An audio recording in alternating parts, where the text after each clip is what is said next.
In a certain sense, life is chaos slowed down. Chaos made manageable. Chaos observable.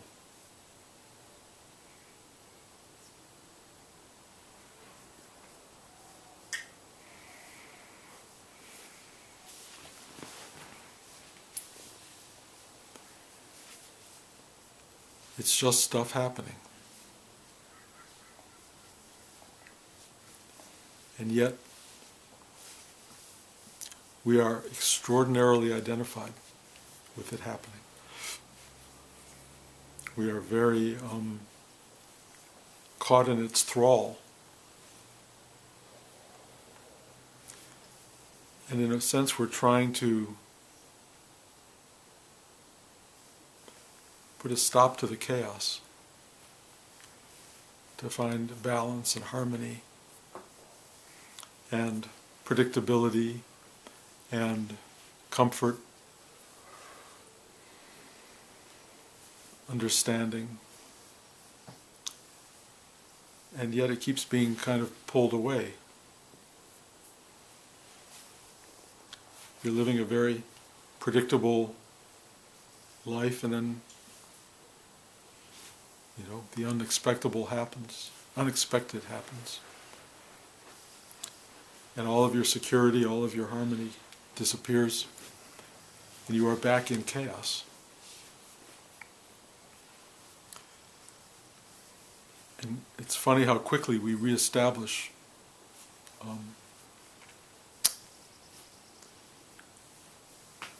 our sense of balance.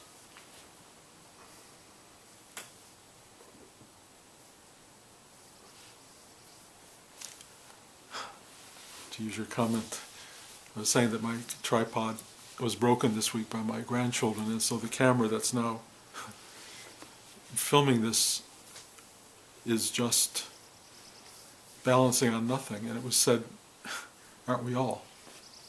And yes, we are all balancing on nothing. There is nothing that holds this together other than a force that I think we should identify. And I'm going to go to the realm of writing because I think it's a very important space. And that is, what makes you care about a character? What makes you care about someone who suddenly appeared in front of you, who's going to take over the next however long, if it's a novel, weeks of your life, a movie, 2 hours of your life? How do you start to care about them? And it's a real question that a lot of writers have to ask, because it's not a given. Many characters in shows we watch and movies that we watch and books that we read are, we're often called secondary characters, characters you don't invest in very much. They're just there to further the plot. But there's always a central character who you care about enormously. And the depth of that caring is at the core of the glue that holds us to life. What do we all care about more than anything else in the world? Us. Almost every one of us has enormous compassion for, empathy for, involvement in us. We don't always love us, but we're really, really interested in what happens to us. Our story is the central story of our life, of life itself. We are so vitally important to ourselves. We so care about the outcome of the story. We are hoping and praying, in a sense, for the story to resolve itself in a way that makes us happy. That the princess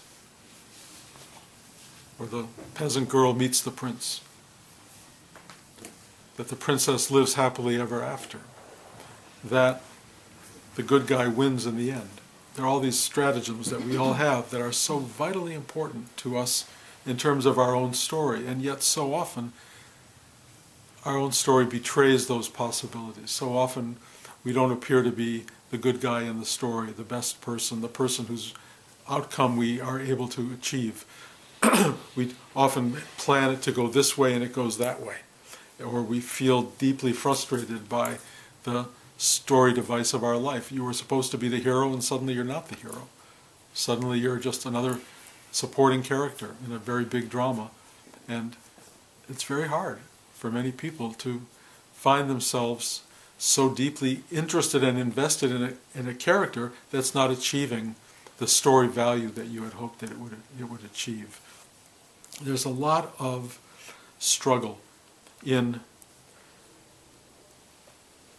finding a story that unfolds the way you want it to. And the ones that really unfold well, we celebrate because they're very completing.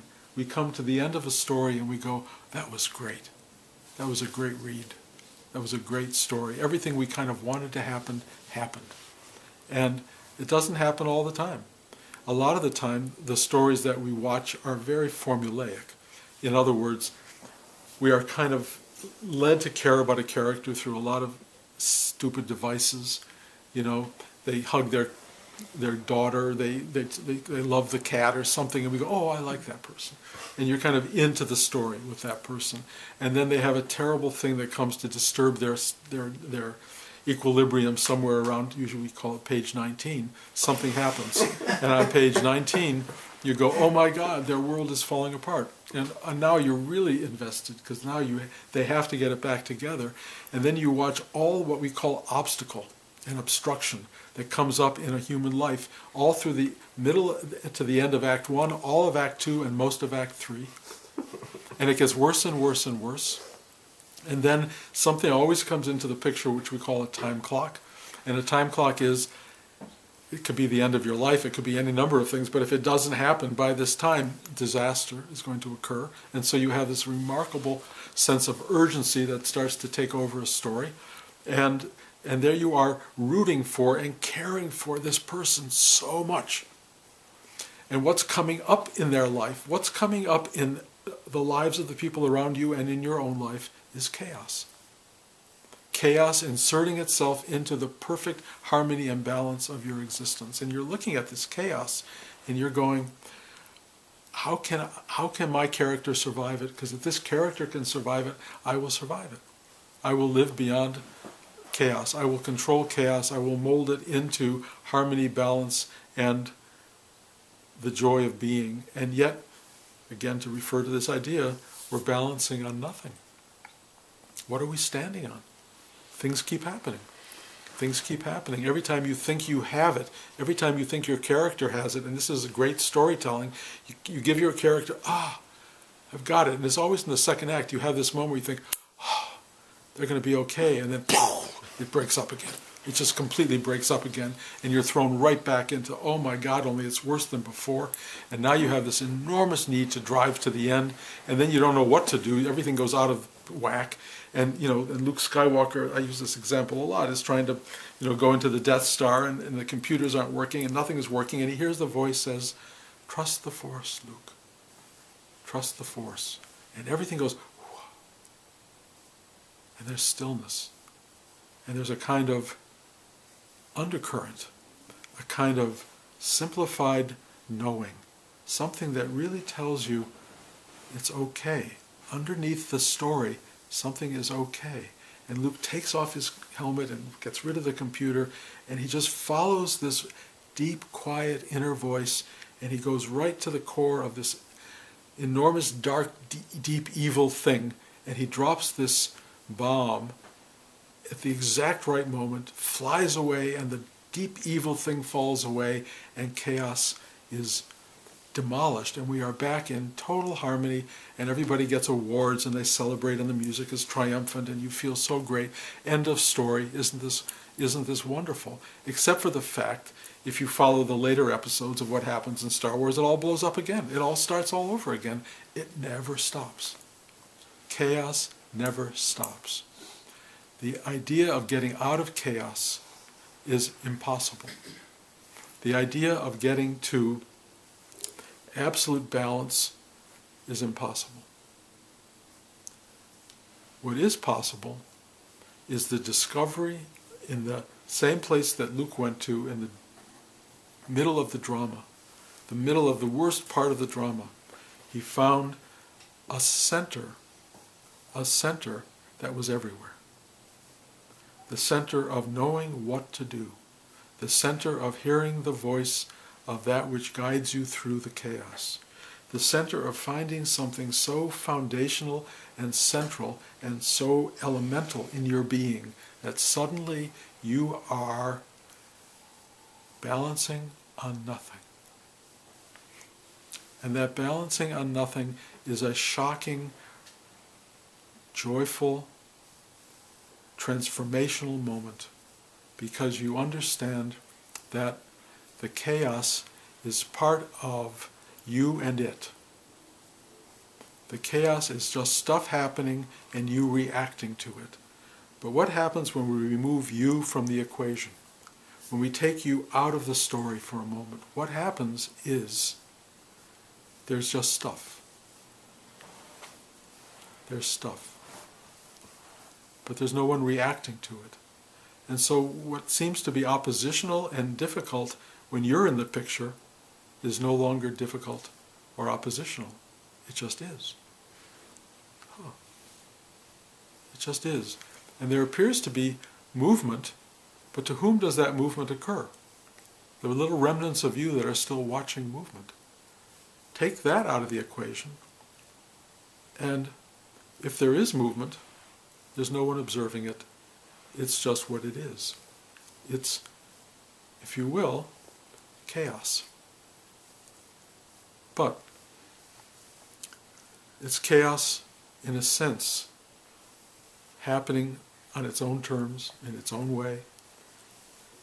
It doesn't really have story. It doesn't have purpose. It doesn't have meaning, perhaps, except for some strange reason. It gives birth to you. Chaos gives birth to you. And you become this momentary, temporary observer of it. And you go, and your first reaction to it is, well, I look at my grandchildren, it's kind of wonder and amazement. And then it's fear. My grandson yesterday touched the part of a plug sticking into an outlet and got a horrible shock. And really scared him. It changed. I know it changed his life because he's never going to touch one of those again. It was a big deal. He understood there's something out there that hurts, that wants to hurt him. And that's part of the experience of recognizing chaos in slow motion. Chaos in slow motion is life. And the extraordinary thing about life is that chaos gets to observe itself through us. We become created as a witness to the what-isness of the universe. The unpredictability, endless, infinite, eternal, manifest, unmanifest reality that is. We are its witness. And we are very temporary. We exist, in a certain sense, for a brief second. We come into existence and we go out of existence. We're already going out of existence as we come into it. That's the incredible thing about being a human being. You're already dying as you're being born. As you are going through life and moving into it, you're also on the way out. That's the incredible nature of duality. We are all things at the same time. But here we are in this slow molasses version of existence, and we are looking at it, and we get to see it. And we get to go, wow, wow, oh.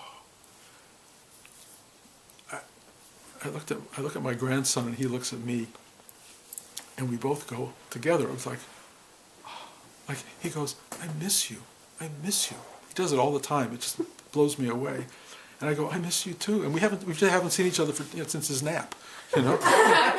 And it's this deep, deep feeling of we care about each other. We care about our existence. We love each other. And love is caring. Love is empathy. Love is feeling for another human being. And we come into this world with an instinct for that. To care about another person, to love another person. Some of us don't get there. Some of us are very blocked in that. But most of us have a real flavor of caring about someone or something else. And we start to do these things called bonding, where the caring is so powerful. It's not like, I care, I'm kind of interested. It's like, oh my God, I need this to work. I need this person to have a happy life. I need them to live. I need to be happy in my life. There's this unbelievable sense of identity and identifying with this slow motion chaos. What is that? What is this thing that cares so much? And we all have it. Every one of us has it. It's like, this is not a passive experience.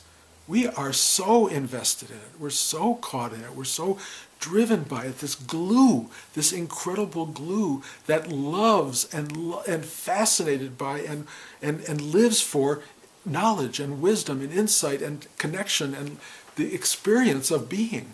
That's amazing. It's amazing, and we all have it. And it is somehow integral to this experience.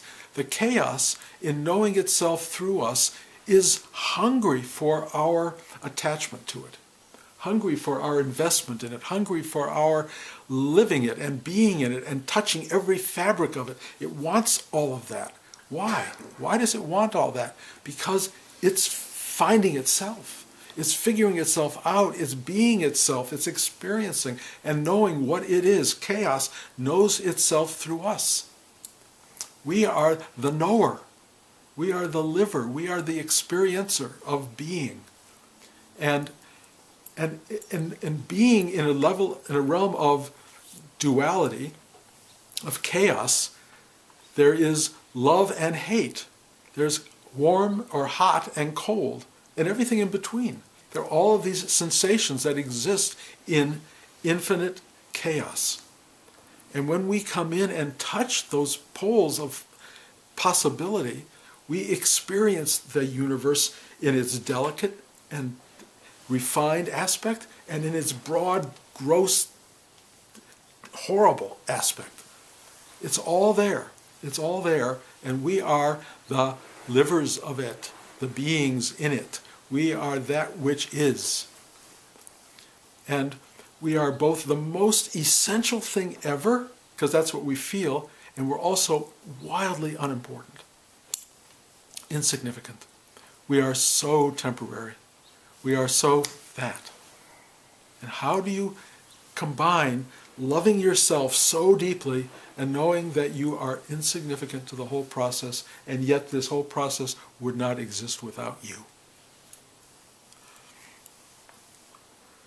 We try to put this all together as knowers of reality, as livers of life. We try to put this all together, and we get pieces of it, and we get moments of it to go, we listen to Buddha, we listen to Christ, we listen to all the great teachers, Lao Tzu, and they give us something to go, okay, I get it.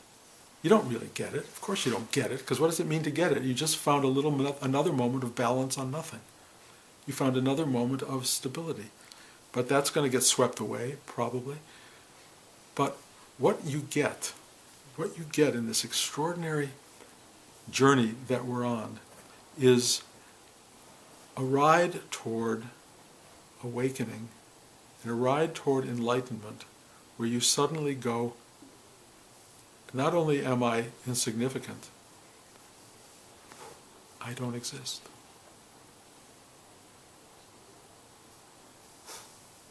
There is no I. That I just happened for a moment in chaos. That I still has a body for a while, but that it's nothing. It's nothing. And you get to know that. You get to know that. And then what? Well, here you are, in a body. Chaos is still occurring in slow motion. And you have this incredible knowledge that you are all there is. You are the totality. And you still wake up in the morning, Sun comes up, sun goes down, night happens, you sleep, you eat. Some of us still have to go to work. You go to the bathroom, you take a shower. You do this stuff of life. We all do, every one of us. We do this stuff of life. You can try not to do it for a few days, but if you don't sleep for 3 or 4 days, you're not going to win that one. Don't eat for a while. Okay. Comes a point where you're going to eat again. Try not moving for a while. You're not going to live. This temporary existence of yours in this realm of chaos, if you are aware of what it is, if you are awake to it, if you are awake to being the totality, you get this opportunity to just enjoy it. Just enjoy the life you have. Enjoy what it is.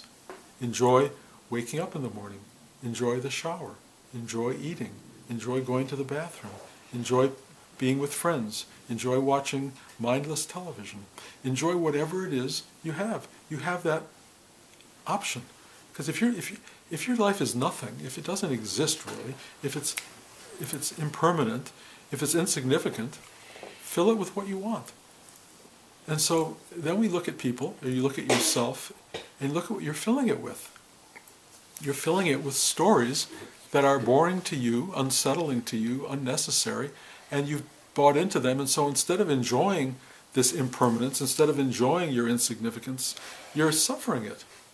You're living this life of, oh God, it's not getting what I wanted, and it didn't work out, and it should have been this way, and I'm no good, you're going through a life of misery that is completely self-created and that the universe doesn't care about.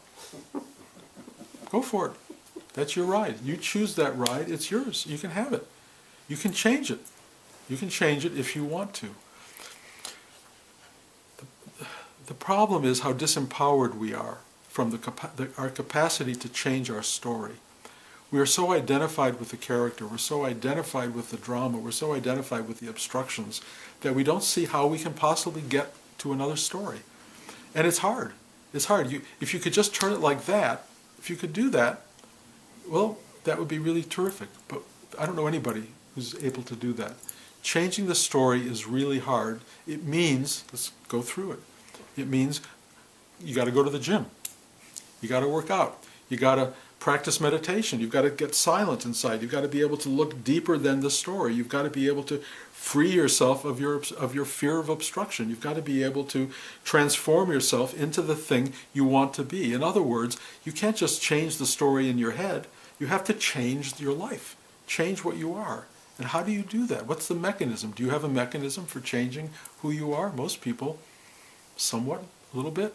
You go to a therapist, you go to the doctor, you get better medication, you start to take care of yourself physically, you do all these things. That all helps change the story to a certain degree. But it doesn't change out of wanting it to change or wishing for it to change. It changes out of this gut level sense of, I'm going to change.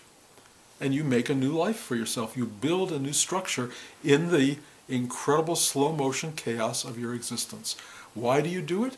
Because otherwise you are going to be caught in a story that is telling itself and that you have no control over, and that you're miserable in or unhappy in or whatever.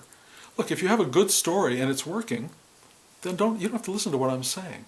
But if your story isn't working the way you would like it to work, and you don't want to just give yourself over to chaos and let it play itself out any way it wants to, which you can do, by the way.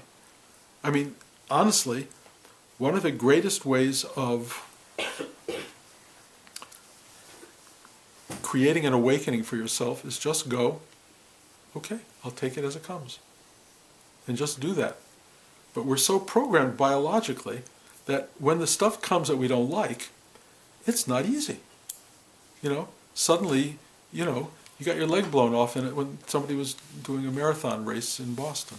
What do you do with that? What do you do with your story at that moment? Wow, that wasn't supposed to happen. I was just going to a marathon. My leg's gone.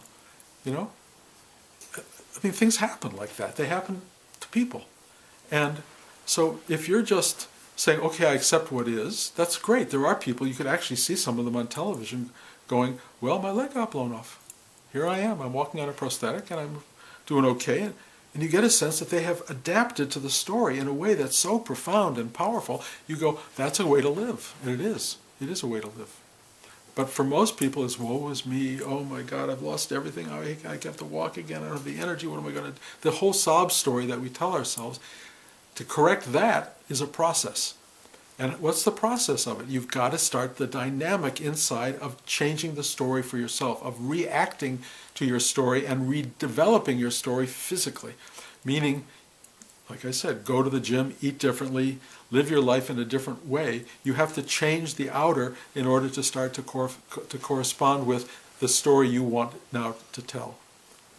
That's the journey for all of us. And that, how do you do that? Well, I'm going to throw out just quickly, Rudy has a practice that we do here that's really about, more than anything else, working the story, changing your identity, changing who you are, learning how to let go of the identities that don't work for you and finding the identities that do, and ultimately, if you're lucky, realizing there is no identity, period. But until that happens, it's up to you to get yourself a life that you want to have. And if you're sick and tired of your life, fix it. Change it. Don't walk around, woe is me. Change it. Root for the part of you that wants a better life. Reach for it, whatever that may be.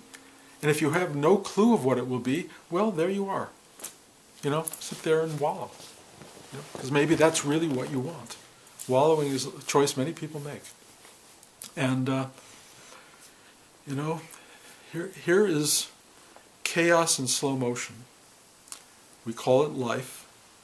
And it is an opportunity because we have come into being to shape something that we want, to shape something we care about. If you don't know how to do it, you can actually ask for help. Part of Rudy's teaching is asking for help to surrender, but the help part is crucial. And asking for help means that there's something out there listening. That's compelling. What's listening? What is it that cares about you? What is it that cares about you?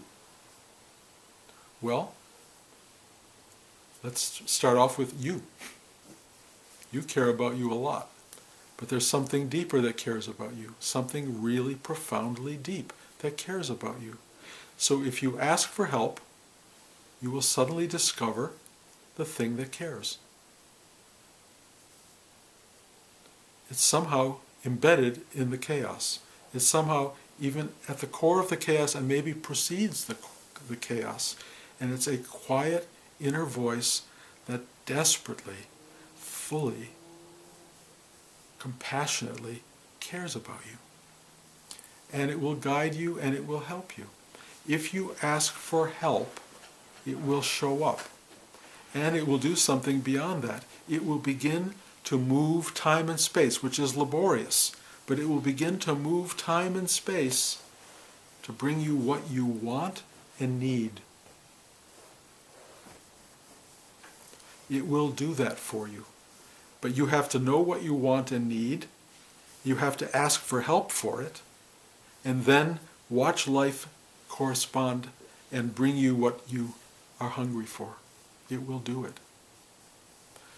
That thing that is deep within you, that space that cares about you, is the space that infiltrates your whole life and cares about you and anyone else. If you have great empathy, it cares about life itself. It cares about other people. It cares about your immediate family, and then it goes outside the mandala of your family and cares about the people in your city, in your country, and in the world, and maybe in the universe. That caring is very strong. That caring is at the core of you. It's so vital to touch the caring, and you can get there by asking for help. Secondly, there's surrender. Help to surrender means, please help me to get out of the way of myself. Please help me to find my way through my own misunderstandings, my own confusions, my own failures in the world around me. Please help me to let go of everything. Everything. Surrender is a total thing. It's not a partial thing. It's total. Please help me to surrender. And talk about caring, that's the ultimate caring. Because when you really, really, really get to that space of saying, please help me to surrender, there comes a moment for people. It may be on your deathbed, which is where you really start asking, but it may be during your life where all of a sudden you are removed from the equation. Your burden of being, your story, all the things you were misguided about, all the questions, all of that just goes away, and there you are, at one with yourself, and at the core of that is caring. Deep caring. That appears to be the ride, guys, as far as I know. Slow motion chaos that seems to be guided and purposeful on some level. And it's mostly about something that wants to know itself and cares about itself, and it cares about all the knowers, even though we are temporary and insignificant. It cares, and you care, and if you care enough, you'll give yourself a happy ride. You'll give yourself a ride worth going on. And if you don't want that, it's fine. If you want to slog through this and be miserable, why not?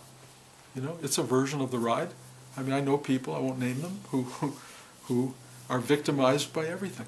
Totally victimized and elevated in their victimization. Every bad thing that happens to them is, look how much I'm victimized.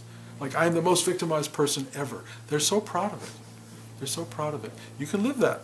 It's your choice. Or you can live a life of benefit, bounty, joy, simplicity, thank you. You know, I sat down last night. I mean, I was going to go to bed early. I'm developing a cold. And I just was lying in a reclining chair in front of the TV, and I could turn off the TV, but I just said, I'm just going to watch the TV.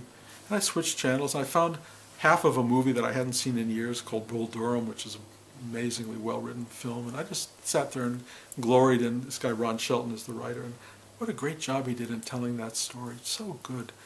And his last line, I didn't even remember it, his last line is basically about how he doesn't want to think about doing anything, he just wants to be. I didn't remember that line from that movie, and it was like, wow. Of course, if there's anything I want to teach in the world, that would be it. And he did it in that film, and it was beautiful. Then I watched Stephen Colbert, who's, you know, I love Stephen Colbert. I don't know why. He makes me crazy sometimes, but he's honestly funny and insightful. And I just laid there watching these things, laughing, relaxing, feeling good. I had a cup of tea, I had some yogurt, and I thought, it doesn't get better than this. It was just perfect. It was perfect. I didn't have to be out there saving the world, creating anything. The universe just wafted over me with such a simple ease and pleasure, no guilt, nothing. It was like, thank you, thank you. It can be like that. It can't be like that all the time. I mean, I'm not going to name names, but I have someone in my family who watches television, 24 shows a week of television. That, I think, is when you start to move out of balance, when you start to move out of harmony, where things get thrown off. But in the middle, in balance, you get your moments of everything, and it's so beautiful. Life itself is so beautiful. It's so remarkable. And learning to move through the slow motion chaos of it for the temporary time you have is a gift beyond measure. That's all I can tell you. We are lucky to be here. You would not trade this, trust me, I know you wouldn't, because that core caring element is functioning in you as we speak, and it loves you. It loves you. It misses you. I miss you. And it misses you every second. It wants you to feel how much it loves you all the time. It really is there.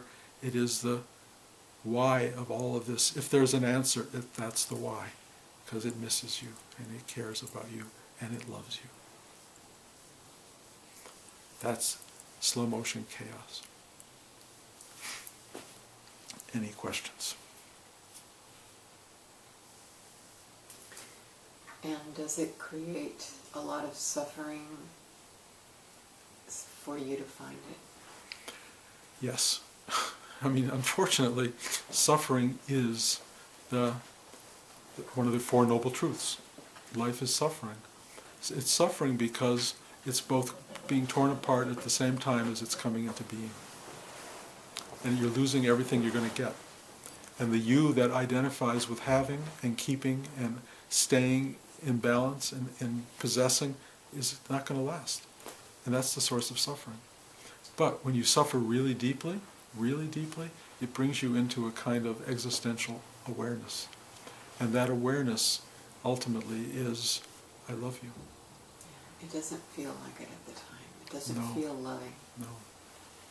No, it doesn't. I mean, part of the slow motion, part of it is you have to arrive at the love. It's not immediate. But in reality, where the slow motion disappears and the chaos just reveals itself in a way, you understand that it's grounded in this, what I call embrace. It's just an embrace. And at the moment you feel that embrace, all suffering goes away. Doesn't mean that there won't be pain and difficulty to follow, but you'll just look at it very differently. You just go, okay. It's shocking. It's shocking how powerfully significant and insignificant we are at the same time. It's just powerful. And when you finally let go of having to think you are important, you can live life much more gently and enjoyably. You know, as soon as you think it matters how much you have, how much you don't have, why other people have more than you, that's suffering. I mean, I have dear friends who have had extraordinary lives but haven't had as big a life as somebody else. And they suffer all the time. And I keep saying, but you had this great life. Didn't have that. Didn't get that. Should have had a bigger apartment. Should have had these things. I go, okay. I mean, if you choose and you want to suffer like that, okay, that's your story. You can weave that story and live that story. But it won't feel good. You can beat yourself up over and over and over. But if you're a masochist, then that's great. If you're not a masochist, it's not a good story to tell yourself. And you should figure out how not to do that. Physical suffering is another story. Physical suffering is the hardest thing there is for all people. Eckhart Tolle talks about it a lot, probably better than anybody. He talks about pain body. And the pain body is something we all have. It's how you react to pain body, how you can enter into thy will, be done. It's a very big act of surrender. It's really powerful. And if you're in the middle of real hurting, there's no release from it. There's nothing you can do. I remember my last operation that I had some years ago. I mean, the pain was horrible. I mean, just horrible. And I kept begging for them to bring me this stuff. And maybe, did I tell this last week? I don't know. They gave me something that would help me get rid of the pain, but before it got rid of the pain, it had to make it worse for a minute. and they'd have to do it every few hours. That was horrible. I mean, what a stupid, horrible dilemma to be in. You've got to make it worse than you can even deal with, and then, phew, and it's gone for 2 hours or 3 hours. But it was an operation, and your body hurts, and that was a very big lesson. Nothing in my spiritual awakening helped me through that. Nothing. I just suffered, and I tried to do it consciously, and I tried to go yes, but I kept begging for help, because it hurt. And I always reference Christ in this, because God knows. Talk about suffering and the talking to the world about suffering. Christ went through the greatest imaginable suffering, and he was not happy. He asked why he was forsaken. Why could he not rise above it? Because none of us can rise above biological suffering. We can't. It's a doorway to something, but there ain't much we can do about it except have enormous compassion. And I do know when my grandson stuck his finger in the plug and was crying, he came over to me and wanted me to kiss his finger. Now and I know that kissing his finger did not take away the pain, but it did. It did take away the pain. It ameliorated it because there was compassion and love going toward his poor little finger. That's kind of what we look for and what we need as human beings. And if we're lucky, people will offer it to us, and if we're not lucky, or maybe if we are lucky, the universe will offer it to us. But we as people, part of our job is being manifested elements of oneness. We can be the givers of help. We can be the ones who touch somebody and love them and give them the attention, caring. Giving them caring is God at work. Caring for somebody else, whatever that may mean, however it may manifest, and it's not prescriptive usually. It's just being present. Bringing caring into the environment of any situation allows this deep, deep, universal force to be present in the atmosphere. It helps. It really, and where nothing else will. And then in the end, you're going to pass through your own trail of tears until that powerful caring breaks through and relieves you forever of your suffering. Anybody else? I just want to mention that I saw this movie last night, Hachi, A Dog's Tale, and it was profound for me in terms of love and caring. I don't have a dog, but the love and the everybody has to see this movie. It's called what? Hachi. Hachi, A Dog's Tale. A Dog's Tale, Richard Gere is in it. Has anybody seen it? Movie. Old movie. Old movie. Yeah, I don't know it. It's on Netflix. Thank you. Speaking of love and caring and the devotion that this dog, I don't want to give away the movie, But I must say, many movies and stories are basically about just this. yeah. They are our way of seeing caring working its way into a story and through a story. And the great movies are the ones that satisfy us in that over and over again. You know, they really do work. You really go through your awful suffering and you find something that's redemptive in the end that has to do with caring. That's what great stories are. And they keep us calm because they teach us to trust that that will happen. Now, you know, a lot of people end their life and we don't see that coming. We see a lot of suffering and they're gone. But one has to assume, at least in the great story that we tell ourselves, that on the other side, that suffering is ameliorated by the arrival of the end of suffering and care. We'll see. Yeah. That it? Well, it seems, how would you say that caring and service, or service is caring, ideally? Sure, it's a form. It's a form of it. And, you know, it's really whether you channel caring or whether you channel ego into service. If it's real caring, you bring something to others and you serve the self.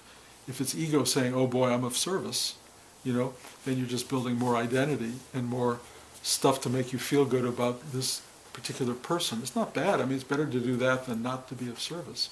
But there's service that will free you of you, and there's service that will bind you to you. And I think you just have to be conscious of where it's coming from. Go ahead. And maybe this is for a later post-brunch discussion, but caring is so, has a lot to it, and some obstacles. And I guess there's, for me, sometimes then I block the caring because then I then feel like I want to do things to... Sometimes it turns into action. But yeah, it turns into action, and then I don't want to do the action, all this action. I mean, there's just so much. I mean, if we really cared about everything in the... Well, yes, but it's like, it's you overwhelming. But yes, you cannot do everything. You can't go to every village in the world that needs someone to help. You can't go to every war zone. You can't. It's not a possibility. You can't even But do it in the neighborhood. That's true. But if you put your caring into practice, you just bring it into being, you will find things will come to you that you can care for and about. They will. They'll just come up. And you take care of the ones in front of you. Of course, the prescription for life would be if everybody did that, then all this, we wouldn't have to care for the whole world. We would care for the people, Rudy would call it, within your mandala. Who's there? Who's the immediate part of your mandala? Who are the surrounds of that? How far out does it ripple? That's what you care about. Rudy also was very clever to say, unfortunately, most of us care about everything on the outer realm of the mandala and are terrible with the ones right in front of you. That's where most of us fail, because that's real work. But do that work. Care for the people at the very center of your being. That'll take care of a lot of stuff in the world. It really will. So, yeah, you cannot do everything. I mean, you know, even Mother Teresa had frustrations because there were so many more people to be cared for than she could ever handle. And her caring was beautiful and a wonderful example. But we're not all that selfless, nor do we need to be. We need to be in charge of caring for our circle. Take care of that and the life will take care of itself. I just want to respond to the service thing.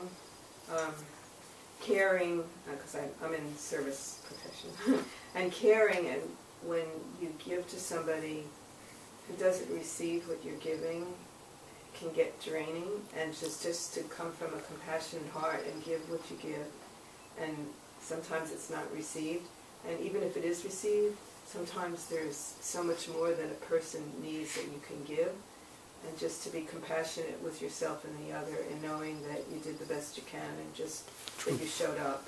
True. You know? All of that's right, but I will tell you one other thing.